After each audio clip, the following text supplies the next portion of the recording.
জানিয়ে শুরু করছি ছোট্ট একটা ব্লগ। এলাম আর সবজি। গুড ইভিনিং বন্ধুরা, এসডি লাইফে তোমাদের সবাইকে স্বাগত জানিয়ে শুরু করছি ছোট্ট একটা ব্লগ। কেমন আছো তোমরা সবাই? আশা করি ভালো আছো, আমিও ভালো আছি। তো বন্ধুরা, ভালো আছি তো বলে দিলাম, কতটা ভালো আছি না আছি তোমাদের সব বলছি। তো চলো, আপাতত এখন কি করি না করি দেখতে থাকো, সঙ্গে থেকো। তো বন্ধুরা দেখো, চলে এসেছি রান্নাঘরে। আর এখানে বাসনগুলো রাখা রয়েছে, সব দুপুরবেলায় মাসি ধুয়ে দিয়ে গেছে। তো সেইগুলো গোছানো হয়নি এখনও, বাসনগুলো গুছিয়ে নেব। আর রান্নাঘরে এসেই আমি আগে দেখে নিয়েছি খাবার কি আছে না আছে। তো দিনে যা রান্না করেছিলাম সেগুলোই একটু একটু আছে। আর রাতের জন্য ভাবছি তোমাদের দাদাভাইকে বলবো রুটি কিনে আনতে। কেননা যা ভাত আছে, আজ আর আমি রুটি খাবো না, ভাতটা ছেলেকে খাইয়ে দেবো, আমি খাবো। কেননা শরীরটা খুব একটা ভালো নেই, তো সেই জন্য আজকে আর রুটি খাওয়ার ইচ্ছা নেই, আজকে ভাতই খেয়ে নেব। তো বাসনগুলো গুছিয়ে নিই, রান্না বান্না নেই বলে সেরকম চাপ নেই। আর ভাইয়ের আজকে একাদশী, তো সেই জন্য ওর জন্যও রান্না করার কোনো ঝামেলা নেই। ও যদি রাত্রেবেলায় খেত তাহলে হয়তো আমার রান্না করতে হতো। তো যাই হোক বন্ধুরা, বাসন কটা গুছিয়ে নিই চলো। তারপরে ঘরে কিছু কাজ আছে সেগুলোও সেরে নেব। সকাল থেকে শরীরটা ভালো নেই বলে সেরকম কোনো কাজকর্ম আজকে সংসারের হয়নি। সারাটা দিন বলতে গেলে শুয়ে শুয়েই আমার আজকে কেটে গেল। তো দেখো, ঝুড়ির মধ্যে ছিল দুপুরে ধোয়া বাসনগুলো, সেগুলো গুছিয়ে নিয়েছি। আর সকালের কিছু বাসন নিচে নামানো ছিল। তোমাদের তো বললাম শরীরটা ভালো ছিল না, সারাটা দিন আজকে আমার শুয়ে শুয়েই কেটে গেছে। তো সেই জন্য একবারে সব বাসনগুলো আমি এখন গুছিয়ে নিলাম। রান্নাঘরের কাজ সেরে দেখো চলে এসেছি ঘরে। আর ঘরে এসে আমি জামা কাপড় গোছাতে বসেছি। আসলে আমি তো আজকে কিছুই ধোয়া কাচা করিনি, এগুলো সব কালকের, জানো তো। কালকে জামা কাপড়গুলো কেচেছিলাম আর বিকেলে তোলা হয়।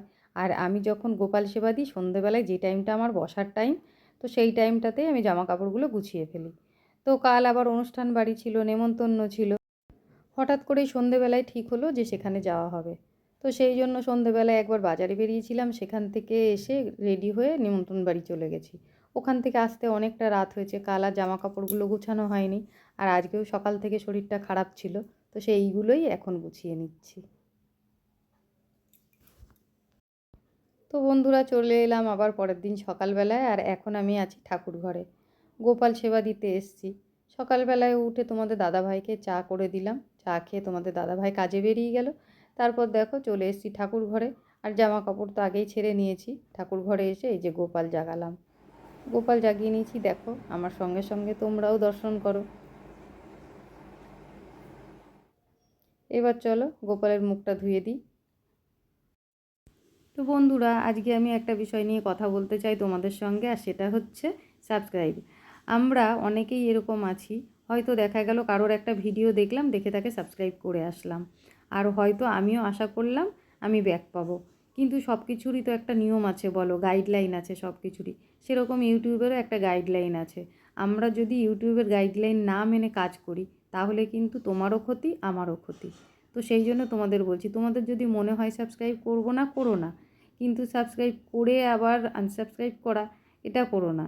কেননা সাবস্ক্রাইব না বাড়লে সেটা কিন্তু কষ্ট হয় না, মেনে নেওয়া যায়। কিন্তু একবার বেড়ে গিয়ে যদি কমে যায়, সেটা কিন্তু মেনে নেওয়া যায় না, খুব খারাপ লাগে। আর এটা কিন্তু শুধু আমার সঙ্গে হচ্ছে না, ইউটিউবে কিন্তু প্রায় সবার সঙ্গেই এটা হচ্ছে। তো যাই হোক বন্ধুরা, দেখো আমার গোপাল সেবা হয়ে গেছে, এবার আমি যাব ছাদে। তো বন্ধুরা দেখো, চলে এলাম ছাদে। আজকে বেশ সকালবেলায় ছাদে হাওয়া আছে। গোপাল সেবা দিয়েছি, জামা কাপড় যে ছাড়লাম ধুলাম সেগুলোই ছাদে মেলতে এলাম। একবারে রেডি হয়ে এসছি, এই কটা মেলে দিয়ে যাব বাজারে। তো চলো জামা কাপড় কটা মেলে নিই। দেখো বন্ধুরা, ছাদের গাছগুলোতে টমেটো ধরেছে। এটাতেও দেখো ছোট্ট ছোট্ট টমেটো হয়েছে। পরপর দুটো তিনটে গাছ লাগানো রয়েছে, সবগুলোতেই ছোট্ট ছোট্ট টমেটো হয়েছে। তারপর দেখো এখানে যে গাছগুলো রয়েছে, বেগুন গাছ, শিম গাছ, আরও কি কি গাছ সব বাবা লাগিয়েছে। আগের দিন যখন তোমাদের দেখিয়েছিলাম গাছগুলো, তখন কিন্তু গাছগুলো একদম ছোট্ট ছোট্ট ছিল। তো চলো বন্ধুরা, এবার নিচে যাই, নিচে গিয়ে যাব বাজারে। তো বন্ধুরা দেখো, বাজার থেকে চলে এসেছি। আর কি কি বাজার করেছি প্রথমেই দেখো, এখানে আমি একটা লাউ নামিয়ে নিয়েছি, একটা বড় লাউ নিয়ে নিয়েছি। আর ওইখানে মটরশুঁটি আছে, মটরশুঁটি তো শেষ, তো সেই জন্য ভাবলাম অল্প করে একটু নিয়ে আসি, আর কদিন পর তো পাওয়াই যাবে না। আর এখানে দেখো এঁচোড় নিয়েছি, এই যে কাঁচা লঙ্কা ঘরে আছে, তাও অল্প করে নিয়ে আসলাম। আর ব্যাগে কি কি আছে না আছে চলো ঢেলে দিই, ঢেলে দেখাই তোমাদের। এই দেখো, এখানে আলু, ভেন্ডি, উচ্ছে, শসা। আর আলু দেখো দুই জায়গায় রয়েছে, দুটো দু রকম আলু, এটা জ্যোতি আলু আর ওইটা চন্দ্রমুখী। দুটোর দামের মধ্যে 5 টাকা হেরফের, তো ভাবলাম আজকে নিয়েই নিই দু রকম। তো এখানে পটলও নিয়েছি 250 মতো। আর এই যে সর্ষের তেল 1 প্যাকেট। এই ব্যাগের মধ্যে কি কি আছে সেটাও দেখাই। এই যে কুমড়ো, ঝিঙে। অনেক দিন পর বাজারে গেলাম জানো তো, ভালো লাগে না সকালবেলায়, অনেকটা দেরি হয়ে যায় বাজারে গেলে। আর এই যে বেগুন। আর কি কি আছে দেখো, এই যে নিম পাতা। নিম পাতাটা আমার খুব ভালো লাগে খেতে। এই নিম পাতার সময় আসলো, মাঝে মধ্যেই নিম পাতা হবে। আর এই দেখো টমেটো। ব্যাস, আজকের বাজার এইটুকুই। আর আরেকটা জিনিস এনেছি, সেটা হচ্ছে মাছ। এই যে মাছের ব্যাগটা এক সাইডে রাখা রয়েছে, মাছটা আর এখন দেখাবো না, মাছটা তোমরা পরে দেখো।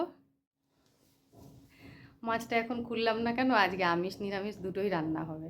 আর সবজি বাজার করে নিয়ে এসেছি, তোমরা তো দেখলেই।